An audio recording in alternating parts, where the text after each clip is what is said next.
ദൈവജനമേ, ലൂക്കായുടെ സുവിശേഷം 7-ാം അധ്യായം 19 മുതൽ 23 വരെയുള്ള തിരുവചനങ്ങളെ ആസ്പദമാക്കിയുള്ളതാണ് ഇന്നത്തെ സുവിശേഷ വിചിന്തനം. കാരാഗൃഹത്തിൽ കഴിയുന്ന സ്നാപക യോഹന്നാൻ തൻ്റെ ശിഷ്യന്മാരെ യേശുവിൻ്റെ അടുത്തേക്ക് അയച്ച്, വരാനിരിക്കുന്നവൻ അങ്ങ് തന്നെയോ, അതോ ഞങ്ങൾ മറ്റൊരുവനെ പ്രതീക്ഷിക്കണോ എന്ന് ചോദിക്കുന്നതിലൂടെ മാനവരാശിയുടെ മുഴുവൻ പ്രതീക്ഷയും സംശയവും പ്രകടിപ്പിക്കപ്പെടുന്നു. യേശു നൽകുന്ന മറുപടി വാക്കുകളിലായിരുന്നില്ല, മറിച്ച് അവിടുത്തെ അത്ഭുതകരമായ പ്രവൃത്തികൾ ചൂണ്ടിക്കാണിച്ചുകൊണ്ടായിരുന്നു. അന്ധർ കാണുന്നു, മുടന്തർ നടക്കുന്നു, കുഷ്ഠരോഗികൾ സുഖപ്പെടുന്നു, ബധിരർ കേൾക്കുന്നു, മരിച്ചവർ ഉയർപ്പിക്കപ്പെടുന്നു, ദരിദ്രരോട് സുവിശേഷം അറിയിക്കപ്പെടുന്നു.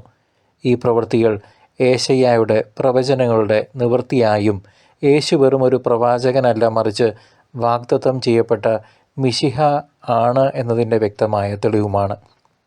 പ്രിയ സഹോദരങ്ങളെ, കർത്താവായ യേശുവിൻ്റെ ശുശ്രൂഷ സഹിക്കുന്നവരോടും പാർശ്വവൽക്കരിക്കപ്പെട്ടവരോടുമുള്ള അഗാധമായ കാരുണ്യവും സഹാനുഭൂതിയും പ്രകടമാക്കുന്നു. അവിടുത്തെ വരവോടെ ദൈവരാജ്യം നമ്മിൽ സന്നിഹിതമായിരിക്കുന്നു എന്ന യാഥാർത്ഥ്യം ഈ സുവിശേഷം നമ്മെ ഓർമ്മിപ്പിക്കട്ടെ.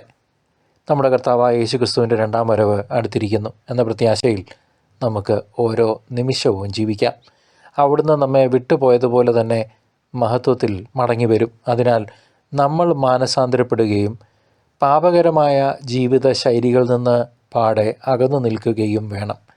യേശുക്രിസ്തുവിലുള്ള നമ്മുടെ വിശ്വാസം വെറും വാക്കുകളിൽ മാത്രം ഒതുങ്ങി നിൽക്കാതെ നമ്മുടെ ദൈനംദിന ജീവിതത്തിലെ പ്രവൃത്തികളിലും മറ്റുള്ളവരോടുള്ള കാരുണ്യത്തിലും പ്രകടമാകട്ടെ.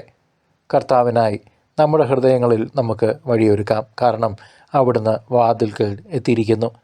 കർത്താവെ, അവിടുത്തെ രാജ്യത്തിനായി ഞങ്ങൾ കാത്തിരിക്കുന്നു എന്ന് നമുക്ക് ആത്മാർത്ഥമായി പ്രാർത്ഥിക്കാം.